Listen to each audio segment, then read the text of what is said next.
அரசியலில் வெற்றி பெற சிறந்த ஆலோசனை வழங்கும் கிங் மேக்கர் பொலிட்டிக்கல் அட்வைஸ் கம்பெனியை தொடர்பு கொள்ளவும். தொடர்பு கொள்ள வேண்டிய முகவரி number 10A/9 Mudichur road, old Perungalathur, Chennai 6,63,000. Proprietor S.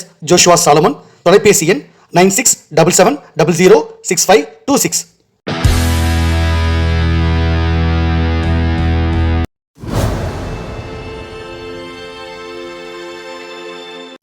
உலக தமிழ் ரசிகர்கள் அத்தனை பேருக்கும் என்னுடைய பணிவான வணக்கம்.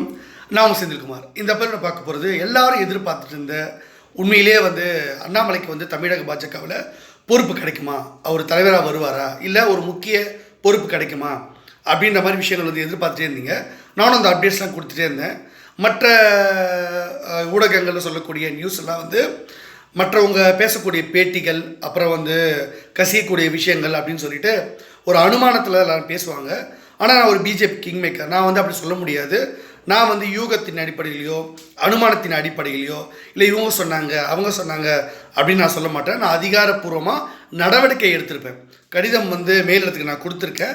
அந்த கடிதத்தின் அடிப்படையில் என்ன நடவடிக்கை நம்முடைய மாண்புமிகு பாரத பிரதமர் பிதாமகர் நரேந்திர மோடி அவர்களும், நம்முடைய அரசியல் சாணக்கியர் அமித்ஷா அவர்களும், நம்முடைய கட்சியில் முக்கியமாக இருக்கக்கூடிய மேலிட பொறுப்பாளர்கள் மூலமாக என்ன மாதிரியான நடவடிக்கையை மோடி அவர்கள்கிட்ட நான் என்ன சொல்லியிருக்கேன், அதன் மூலமாக அமித்ஷா அவர்கள் என்ன சொல்லியிருக்காரு, அதன் மூலமாக என்ன நடவடிக்கை எடுக்கிறாங்க, அதை வச்சு தான் நான் பேசுவேன். ஸோ அதன் மூலமாக இப்போ உங்கள் எல்லாருக்கும் தெரிய வேண்டியது, நயினார் நாகேந்திரன் அவர்கள் தன்னுடைய பதவி விலகல் கடிதத்தை கொடுக்கறதுக்கு அறிவுறுத்தப்பட்டுள்ளார். மரியாதைக்குரிய அமித்ஷா அவர்கள்கிட்ட அமித்ஷா அவர்கள் ஒரு உத்தரவு ஃபோன் போட்டு சொல்லிட்டாரு. நயினார் நாகேந்திரன் அவர்களுடைய செயல்பாடு மேலே எங்களுக்கு அதிருப்தி இருக்குது. ஸோ இங்கே அதிமுகவோட கூட்டணி வேணும் தான் உங்களை நாங்கள் கொண்டு வந்தோம். ஸோ அதிமுக கூட்டணியில் நீங்கள் இணக்கமாக இருக்கதான் உங்களை சொன்னோம். ஆனால் நீங்கள் அதிமுகவோட அடிமையாக எடுபடியாக வேலை செய்கிறது எனக்கு பிடிக்கல. அதனால் பாஜகவுடைய தரம் தாழ்ந்து போகுது, பாஜகவின் செல்வாக்கு குறையுது, தொண்டர்கள் மத்தியில் ஒரு மிகப்பெரிய அதிருப்தி நிலவுது. இதன் மூலமாக இங்கே எலெக்ஷனில் ஒரு பெரிய ஒரு வீரியத்தோடு பாஜக செயல்படலை அப்படின்ற குற்றச்சாட்டு வருது. இதற்கெல்லாம் மூல காரணம் தமிழக பாஜக மாநில தலைவராக இப்போ இருக்கக்கூடிய நயினார் நாகேந்திரன் அவர்கள் தான் அப்படின்றது. அதுக்கு என்ன முக்கிய காரணம்னா, ஒரு எலெக்ஷன் அப்படின்னு சொன்னாக்கா கூட்டணியெல்லாம் எல்லா அரசியல் கட்சியோட ஒரு மாநில தலைவர் தான் அதை முன்னெடுக்கணும். அவருக்கு அந்த பொறுப்பு அதிகமாக இருக்குது. அவர் தான் பல விஷயங்களை மேலிடத்துக்கு தமிழக பாஜக மாநில தலைவராக அதை கன்வே பண்ணணும்.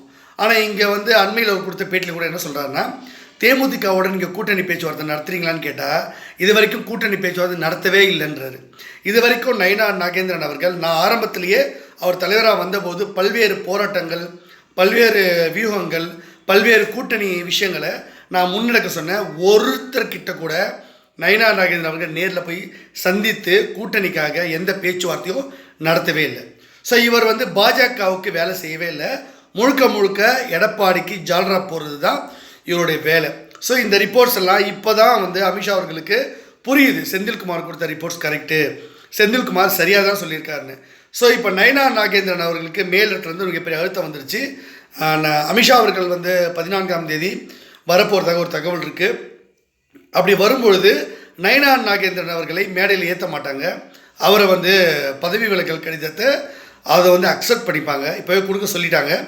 அந்த கடிதத்தை ஏற்றுக்கொண்டு அவர் பதவியிலேருந்து ஒன்று டம்மி ஆக்குவாங்க, இல்லைனா அவருக்கு உடம்பு சரியில்லை அப்படின்னு மருத்துவமனையில் இருக்க சொல்லுவாங்க. நீங்கள் தலைவராகவே இருந்துக்கங்க, ஆனால் அவரை செயல்பட விட மாட்டாங்க. ஒன்று தலைவர் பதவியிலேருந்து நீக்குவாங்க, இல்லை அவரை டம்மி ஆக்குவாங்க. அப்படின்னா அண்ணாமலைக்கு என்ன பதவி அப்படின்னு ஒரு கேள்வி வருதில்ல. ஆக மொத்தம் நயினார் காலி, நயினார் செயல்பட விட போகிறதில்ல. அண்ணாமலைக்கு முக்கியமான பதவி ஒன்று கொடுக்கறதுக்கு ஏற்பாடு பண்ணிங்க நாங்கள் சொல்லியிருக்கோம். அதை பற்றி டிஸ்கஷன் போயிட்டுருக்கு. இப்போது அவங்களுக்கு என்ன பதவி கொடுக்குறதுன்னு தெரியல. அவர் மறுபடியும் தலைவராக போட முடியாது. ஏன்னா தலைவராக நியமித்தா அது ஒரு சிக்கல்லாம் அவர் ஏற்படும். நயினாரை தலைவர் பதவியிலேருந்து அவரை ஓய்வெடுக்க சொல்லியிருக்காங்க. அவரை ராஜினாமா பண்ண சொல்ல, அது புரிஞ்சுக்கணும். அவர் இந்த பொறுப்பில் நான் விலகிக்கிறேன், கொஞ்ச நாளைக்கு எனக்கு ஓய்வு வேணும். இப்போ அண்ணாமலை சொன்னார்ல, அப்பாவுக்கு உடம்பு சரியில்லை அதனால் தொகுதியில் வேலை செய்ய மாட்டேன்னு சொன்னார்ல, அந்த மாதிரி அவருக்கு உடல்நிலை காரணம் காட்டி அவர் ரெஸ்ட் எடுக்க போகிறாரு அப்படின்றது தான் இப்போ விஷயம். அப்போ தலைவராக இங்கே யார் செயல்படுவா அப்படின்னு பார்த்தீங்கன்னா, நான் ஏற்கனவே மரியாதைக்குரிய நம்முடைய முன்னாள் மாநில தலைவராக இருந்த மரியாதைக்குரிய எல் முருகன் இருக்கார் இல்லையா, அவருடைய பெயரை நான் பரிந்துரை பண்ணியிருந்தேன். ஸோ அவரை வந்து இங்கே செயல் தலைவராக நியமிக்க போகிறாங்கன்றதை நான் ஏற்கனவே ஒரு பதிவில் குறிப்பிட்டிருப்பேன். இப்போவும் அதை ஞாபகப்படுத்துகிறேன். அதை தான் வந்து அமித்ஷா அவர்கள் செய்ய போகிறாரு.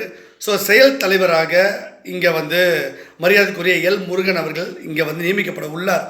ஸோ அண்ணாமலைக்கு என்ன பொறுப்பு தரணுன்றதை நான் மறுபடியும் என்கிட்ட அவங்க பேசுவாங்க, நான் ஆலோசனை கொடுப்பேன். அதன்படி தான் அண்ணாமலை வந்து நியமிக்கப்படுவார். என்னுடைய ஆலோசனை இல்லாமல் பாஜகவில் எந்த துருமும் நகர்த்தப்படாது. கேச விநாயகத்துடைய மாற்றமும் என்னுடைய செயல்பாடுனால தான் நடந்தது. அது நிறைய பேர் தெரியாது. நான் வந்து எப்பவுமே சைலண்ட்டாக ஒர்க் பண்ணிட்டு போயிட்டே இருப்பேன். இதன் மூலமாக இப்போ அண்ணாமலைக்கு எதாவது பதவி போடணுன்னா அவங்க அதிமுக கூட்டணியிலேருந்து இது வரைக்கும் பிஜேபி வெளியே வரல, அதிமுக கூட்டணி தேவையே இல்லை அப்படின்னு முடிவுக்கு வந்தால் தான் அண்ணாமலையை முக்கிய பொறுப்பெல்லாம் கொண்டு வருவாங்க. இங்கே கொண்டு வரது பெரிய சிக்கல் இருக்குது. அதிமுக பாஜக கூட்டணி உடையிற அளவுக்கு போயிடும். அப்போது அதை நாசுக்காக தான் பண்ணணும். அப்போது இங்கே ஒரு வியூகம் என்ன, இதை தான் அண்ணாமலையும் கேட்டார். அந்த வியூகத்தை தான் நான் சொல்ல போகிறேன். அமித்ஷா வருவாங்க, என்கிட்ட பேசுவாங்க. எல்முருகன் அவர்களை நியமிச்சுட்டு அவர்கள் மூலமாக பேச்சுவார்த்தை ஆரம்பிக்கும். அப்போ நாம் வந்து சில விஷயங்களை சொல்லுவோம். அதுக்கப்புறம் நடக்க போல நீங்களே பொறுத்திருந்து பாருங்கள். இந்த பதிவு உங்களுக்கு பிடிச்சதா லைக் பண்ணுங்கள், ஷேர் பண்ணுங்கள், சப்ஸ்கிரைப் பண்ணுங்கள். தேங்க்யூ. ஜெய் ஹிந்த்.